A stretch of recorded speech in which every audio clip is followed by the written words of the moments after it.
Bueno, muy buenos días, ¿qué tal? Espero que hayan tenido un buen y lindo descanso.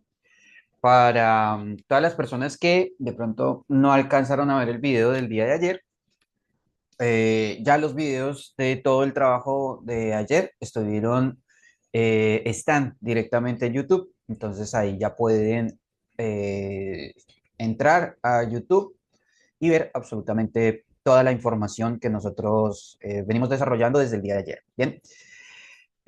Bueno, ayer nosotros, ¿qué fue lo que vimos en resumen? No sé si alguien tenga alguna duda, consulta, comentario o algo así por el estilo respecto a el material que vimos el día de ayer.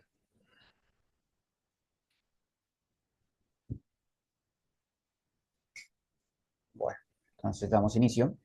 Hoy vamos a ver todo lo que corresponde justamente al espectro más técnico de las tecnologías aplicables a la edad. Bien, o sea, todo lo que tiene que ver justamente con el material específicamente del cual nosotros hablábamos ayer. Quiero que ayer, por ejemplo, hablé mucho o nos enfocamos más que nada en la fase previa, ¿no? En esa fase que no existe para el Edano Said, ¿sí? Y se cometieron una serie de errores adicionalmente. Errores como cuáles. Y ahí ustedes justamente se van a dar cuenta también del por qué el EDAN queda también tan rezagado en muchísimos aspectos.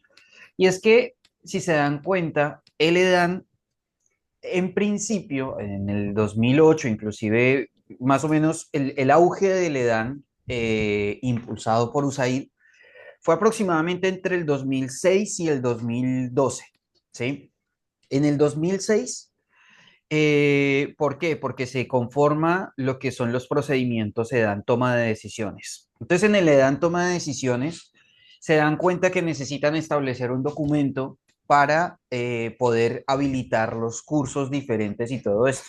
Entonces, por ese lado es que empiezan a impulsar justamente el EDAN TD y por ahí, por ese mismo lugar, buenos días, Sandra, ¿cómo estás?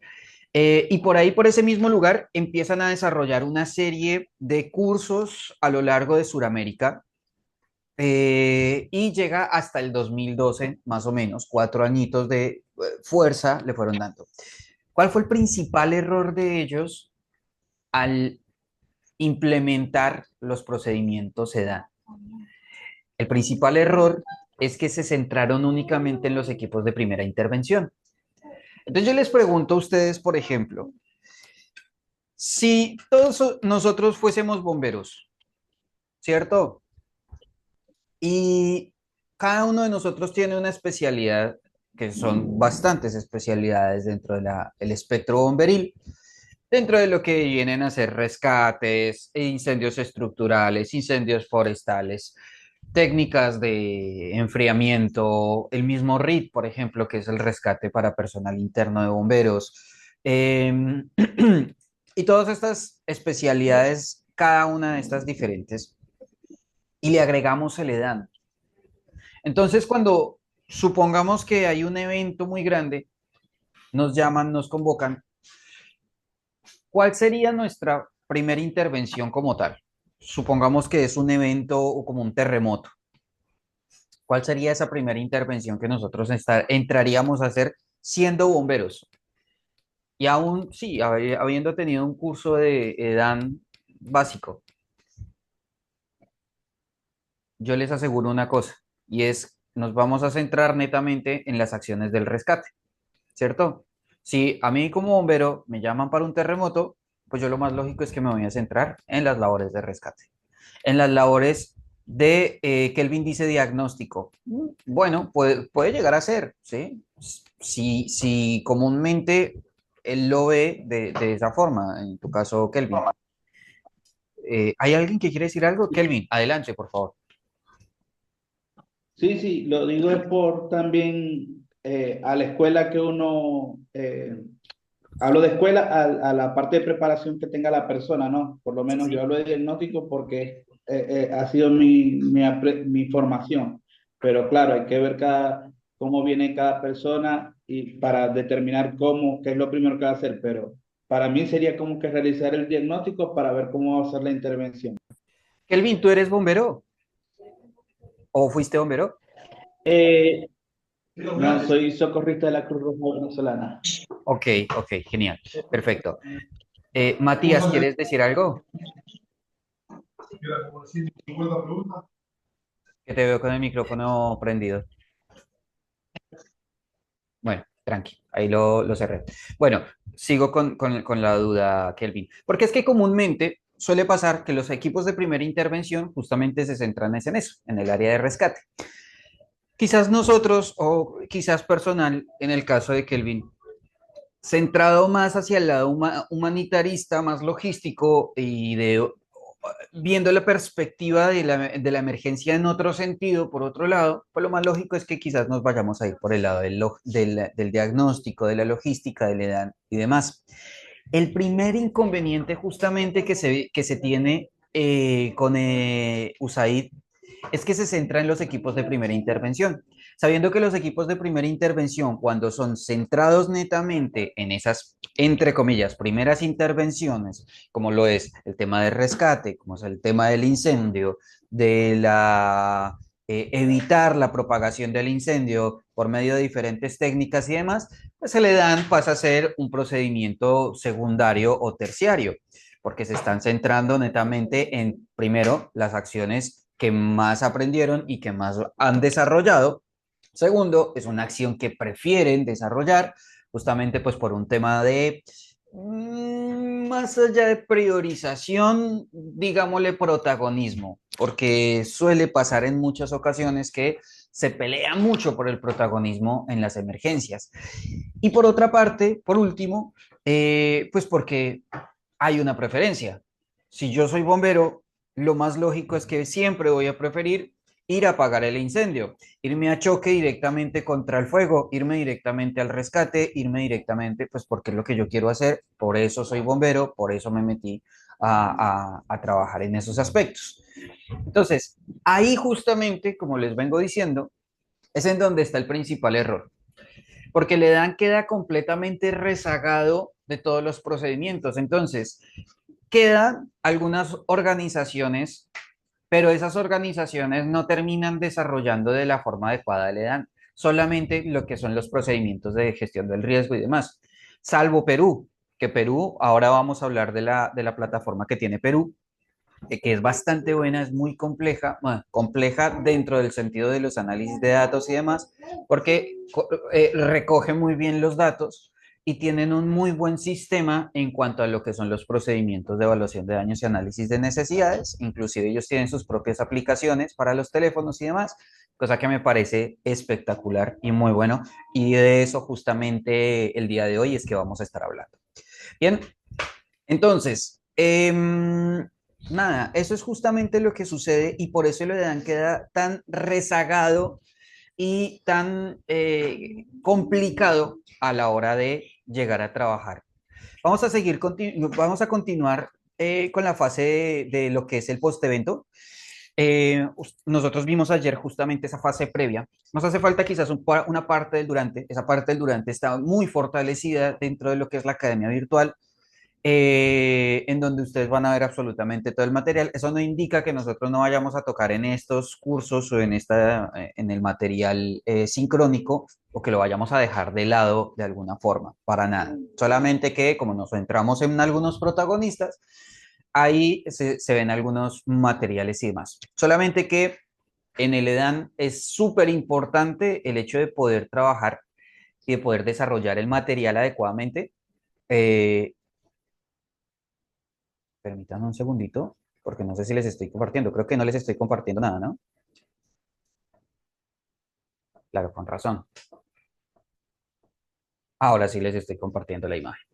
Entonces nos vamos a centrar netamente en lo que es el post-evento y en cada una de las acciones que se vienen a desarrollar dentro de las fases del post-evento. Bien, o sea, y vamos a mirar la estructura, la línea general en cuanto a lo que es temporalidad, cada una de las acciones que tiene y por qué es tan importante empezar las acciones en la fase previa.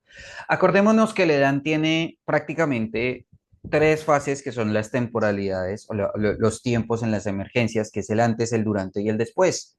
Solamente que en la fase, en el antes, existe la fase previa, que es en la cual nosotros estamos haciendo, fortaleciendo muchísimo y profundizando demasiado en el programa EDAN Latinoamérica. En el segundo, que es el durante, tenemos dos aspectos específicos que es la fase previa y la fase complementaria. Esa fase previa son las primeras evaluaciones de las primeras horas, ¿sí? El EDANOS ahí establece como esas primeras 8 horas.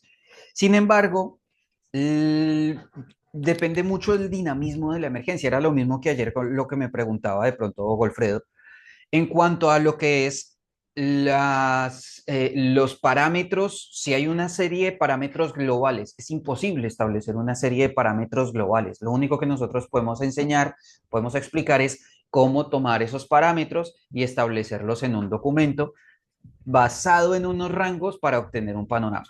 ¿Sí? Y por último, está la fase, bueno, está la fase previa y está la fase preliminar y la fase complementaria en el durante, ¿sí? En donde no tenemos una estabilidad de tiempo como tal, no sabemos, porque la emergencia es dinámica, puede ser un caucho, un chicle, que se estire demasiado o que sea extremadamente cortita, pero eso depende del análisis o de las capacidades específicamente que tenga la zona en cuestión o la región en cuestión o el equipo en general en cuestión. Y por último tenemos esa fase previa, esa fase final o ese después del evento. Pero ¿en qué momento entramos en esa fase? ¿Cuándo decimos se acabó la emergencia? ¿Cuándo decimos hasta aquí va? ¿Sí? Para muchas organizaciones la fase del durante y el inicio del post-evento pues termina en esa finalización de procedimientos operacionales. Sin embargo, ahí no termina absolutamente todo, porque es el inicio de los procedimientos de los estados de resiliencia. Y el estado de resiliencia se alimenta de cada uno de los aspectos anteriores.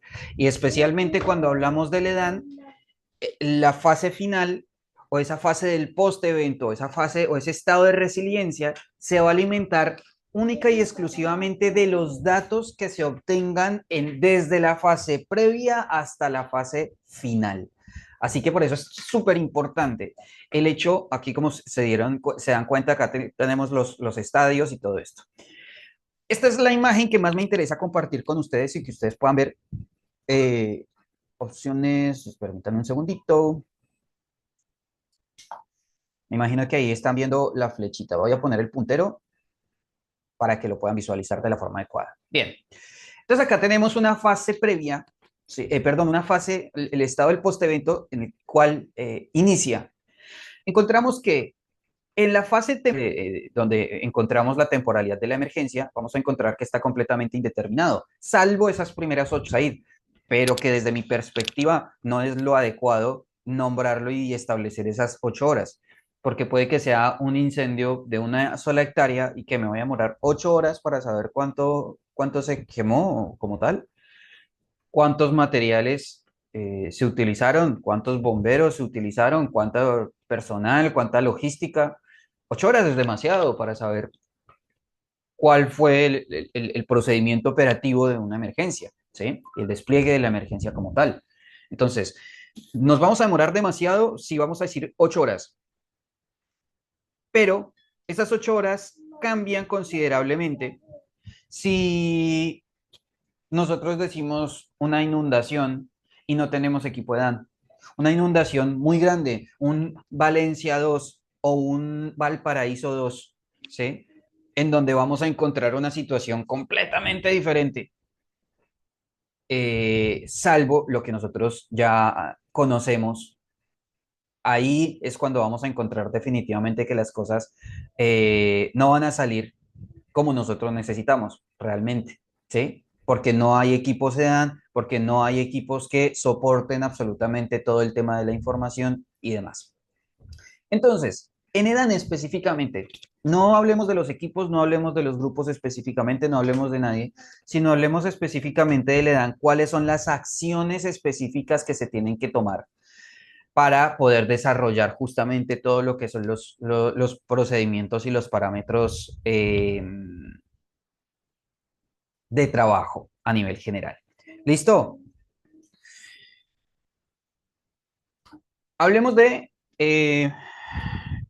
la primer perspectiva, la primer parte de esa fase previa o esa temporalidad antes. ¿Qué es lo primero que tenemos que realizar? Lo vimos ayer, trabajamos muy bien todo lo que tiene que ver con la fase previa y los datos, la evaluación de riesgos. Cuando yo hago una evaluación de riesgos, entiendo específicamente cuáles son esos aspectos principales que voy a tener en el momento de la emergencia, ¿sí? ¿Qué es lo primero que se va a afectar de acuerdo al evento? Si yo me centro, por ejemplo, en la silvicultura, teniendo un barrio al lado, silvicultura decimos que cuando es el sembrado de árboles, por ejemplo, les hago una aclaración, lo que es el sembrado de palmeras, ¿sí? De palma para el aceite, para la extracción de aceite.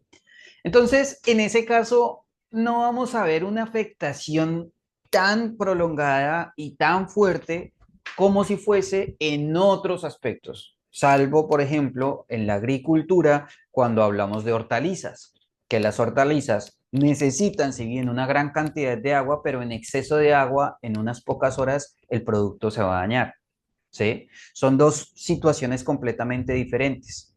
Pero si yo me centro netamente, estando al lado de un barrio en que el sembrado se va a dañar y dejo de lado la comunidad, pues entonces estoy cometiendo un grave error directamente en ese sentido, ¿no? Lo que yo me tengo que centrar es en el espectro vulnerable y saber cuáles son las capacidades de esta comunidad que puede verse afectada por una intervención o por un evento adverso como lo puede llegar a ser una inundación. El problema en muchas ocasiones es que para realizar los procedimientos se dan en la fase previa, toman mucho tiempo y no hay personal que los pueda realizar. Ese es el principal inconveniente, ¿sí? Ese es el principal problema. No hay gente que lo haga o no hay instituciones que hagan adecuadamente el seguimiento de ese material, ¿sí? Entonces, es como que pasa lo mismo, volvemos otra vez a lo que decíamos ayer, Edan Usaid agarra un documento, un modelo general y muy global y lo establecen para todas y cada una de las intervenciones. Ahora, con la tecnología actual, lo que nos permite directamente es utilizar el Cubo Toolbox, que lo vamos a ver ahora, para desarrollar, por ejemplo, una planilla en cascada direccionada de acuerdo a las opciones que usted elija, ¿sí? Lo podemos pasar como Cubo Toolbox, lo podemos pasar como Datascope, lo podemos pasar como cualquier otra plataforma similar, ¿sí? Puede funcionar algo similar. Lo que yo no les recomiendo, por ejemplo, porque siempre las van a ser derivadas dependientes, eh, que quiere ingresar a la sala pero no encuentra el link. Sí, pero por supuesto, ahí ya se los vuelvo a enviar. Permítanme un segundito. Chun, chun, chun. Permítanme un momento. Ahí respondo y ya está.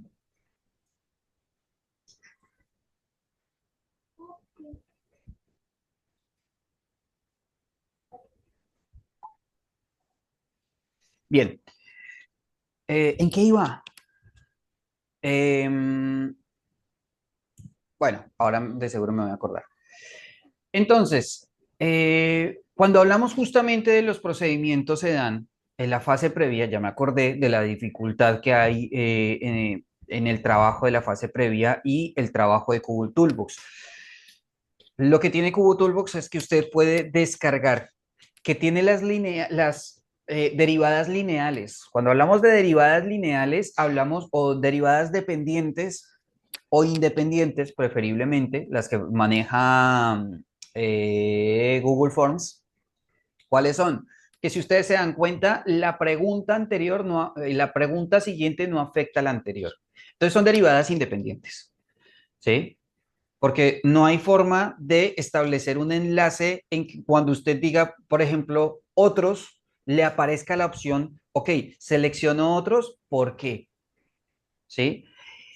Cuando nosotros establecemos una derivada dependiente, estaríamos diciendo, ok, ¿cuál es la intervención específica que usted tiene? Incendio forestal, inundación, sequía, esto, cada una de los diferentes eventos adversos que usted vaya a tener. Y de acuerdo justamente con ese evento que usted tenga, van a aparecer ciertos parámetros específicos, ¿cierto? Entonces, ahí es en donde nosotros vamos a entrar a trabajar. Les pido nuevamente disculpas, no he podido solucionar el tema del Google, del Zoom. Pero bueno, nada, no se toca igual que ayer. Entonces, es de la misma, el mismo proceso, ¿sí? Toma tiempo, quizás, el hecho de actualizar constantemente o de mirar cuáles son los riesgos de acuerdo al evento, pero si ustedes se dan cuenta, en el momento de la toma de datos, pues va a ser extremadamente completo el panorama, especialmente cuando los ponemos en rango. Bien, ya créanme, o sea, de a poquito vamos a ir ingresando a los espectros técnicos de todo lo que se le da. Bien, vamos a tener el planteamiento de las diferentes rutas, por ejemplo, ¿sí? ¿Cuáles son esas rutas basado en el evento, basado en los riesgos, basado en las vulnerabilidades y basado en las capacidades? Vieron que el EDAN netamente necesita de la gestión integral del riesgo. Y la gestión del riesgo, para poderse complementar adecuadamente, necesita datos. ¿Y cómo se obtienen esos datos? Pues por medio del EDAN. ¿Sí? O sea, se complementan el uno con el otro. Los posibles eventos que puedo llegar a tener. Por ejemplo, aquí en Buenos Aires, en donde yo estoy, en la mitad de Villa Urquiza, yo nunca voy a tener un incendio forestal, porque por más que se incendie un árbol, el incendio no va a pasar de ahí. ¿Sí? Sería muy difícil que se incendie una fila de árboles en toda la vereda y continúe el incendio pasando. Sería muy difícil, en realidad, muy complicado. No hay posibilidades justamente. Y en caso de que llegara a suceder, ni siquiera se consideraría un incendio forestal. Hablemos entonces justamente de las posibilidades que existen el incendio forestal. Como no existe la posibilidad del incendio forestal, pues no se tendría en cuenta o no se tomaría como tal en cuenta. Ahora hablemos justamente, si ustedes se dan cuenta, aquí dice algo EPO. Ayer yo les hablaba de la escala de probabilidad de ocurrencia. O sea, si yo agarro el teléfono en mi mano y lo mantengo todo el tiempo sin ningún inconveniente, el teléfono, yo no voy a tener la posibilidad de que el teléfono se me caiga o se rompa, ¿cierto? Pero si, por ejemplo, yo me empiezo a tirar el teléfono para arriba y cada vez lo lanzo más alto y más fuerte y más fuerte y me pongo a hacer maromas, pues la escala de probabilidad de ocurrencia de que se caiga el teléfono y se rompa va a ser muchísimo mayor. La escala de probabilidad de ocurrencia justamente es jugar con esas posibilidades de que pueda llegar a pasar. ¿Cuántos accidentes tenemos en el trabajo en alturas? Si ustedes cuentan la cantidad de personas que se suben al día a los edificios a limpiar los vidrios, por ejemplo, vamos a decir, accidentes hay muy pocos. Puede que 1 de 10 se caiga, ¿sí? O puede que ninguno de esos 10 en el día se caiga. Pero en el mes, cuando contamos en el mes, existe la posibilidad. Es seguro que caiga alguno. Es seguro que exista algún accidente, ya sea de un segundo piso, de un primer piso, de que se le cortó la soga antes de salir, listo, pero entra como incidente. Entonces ahí establecemos la escala de probabilidad de ocurrencia, que siempre va a existir. La posibilidad de que exista algún evento puede existir, ¿Cuántas veces un avión 737 se estrelló en el campo urbano de Buenos Aires, de Sao Paulo, de Caracas, de Bogotá? Yo no lo he escuchado, ¿sí? Pero tenemos, por ejemplo, las Torres Gemelas 911. Tenemos la situación, otro tipo de situaciones en donde sí se han visto. Entonces, la escala de probabilidad de ocurrencia existe, ¿sí? O sea, lo podemos trabajar y basado en esa escala de probabilidad de ocurrencia, ¿qué tan probable es que se inunde en tal lugar, en X lugar? ¿Sí? Entonces, ¿cuáles son los factores que necesito para establecer esos niveles de probabilidades de ocurrencia? ¿Será que necesito saber la altura del lugar basada en el nivel del mar para las inundaciones? Y puede ser. ¿Qué otros factores necesito? Necesito saber la cantidad de vegetación que hay, el tipo de vegetación que hay. Entonces, con eso ya voy a empezar a jugar, a estabilizar la posibilidad de ocurrencia. ¿Sí? Integración de las tecnologías digitales en cuanto a lo que son datos, imágenes y análisis. En datos, por ejemplo, podríamos utilizar el Cubo Toolbox. En imágenes podemos utilizar Maps, podemos utilizar Windy, podemos utilizar otro tipo de plataformas que nos permita obtener plataformas satelitales, inclusive los mismos drones, las cámaras de las personas, ¿sí? Del personal que se encuentra en la zona, que va tomando foto, va tomando video, entonces ahí ya nosotros obtenemos una serie de imágenes y los análisis, que justamente es la interacción entre los datos y lo que nosotros podríamos llamar, por ejemplo, hoy inteligencia artificial. ¿Sí? ¿Lo podemos establecer? Sí, claro que sí. Y podemos establecer una serie de algoritmos, como lo decía ayer, que nos vayan informando y que nos vayan diciendo en qué momento la situación se sale de control o cuándo es y en dónde es más probable llegar a trabajar quizás un poco más rápido o qué tipo de equipo se necesita específicamente o algo así por el estilo. De acuerdo a los datos que se van subiendo, el sistema solito va a hacer su propio análisis y le va a decir a usted, viejo, necesita ponerle más cuidado acá, mande un equipo rápidamente a ese lugar. Entonces entramos, empieza el evento, un evento súbito, un terremoto, por ejemplo, ¿sí? Entonces pasa el terremoto, sale nuestra gente, sale personal EDAN y ya tiene las planillas establecidas para lo que son los terremotos, para la fase previa, para la fase preliminar. Entonces esa fase preliminar, ese estadio de los primeros minutos, de las primeras horas, ¿qué es lo que necesito saber yo? Necesito saber cuántas personas. Pues tengo una regla muy fácil y muy simple. Si se realiza un buen censo en algún lugar y todos esos datos quedan guardados y quedan específicamente establecidos en un mismo lugar, si yo digo que esa zona fue afectada por un terremoto, ¿cuántas personas son las afectadas? Ya tenemos los datos, no tengo que empezar a contar uno por uno a ver cuántas personas son las afectadas. ¿Sí? Yo ya tengo los datos porque en la fase previa se estableció todo ese procedimiento. ¿Vieron la importancia de la fase previa? Ya no necesito empezar a trabajar. Sí, datos familiares y ese tipo de cosas, pero ya podríamos trabajarlos. Nos va a dar el tiempo para trabajarlo quizás un poquito antes. En cambio, con la fase preliminar o ese estadio preliminar, yo lo que voy a agarrar lo que es lo esencial de la emergencia como tal. Mi gente, les voy a pedir por favor que se unan al siguiente enlace nuevamente, porque no se pudo pagar el tema del Zoom, no me recibió los pagos. Eh, no sé qué fue lo que pasó, así que les voy a pasar el siguiente enlace en el grupo, en los grupos, ahí les voy a decir cuál es el siguiente enlace, el acceso 2 que nosotros estábamos trabajando el mismo día de ayer. Ingresen directamente por el acceso 2, ahí yo ya los voy a estar esperando. Ujú, eso ¿Vale? vale. Bueno, ahorita ya está. Pedrito, acceso 2 por favor. Acceso 2 en los grupos, acceso 2 y ya nos vemos.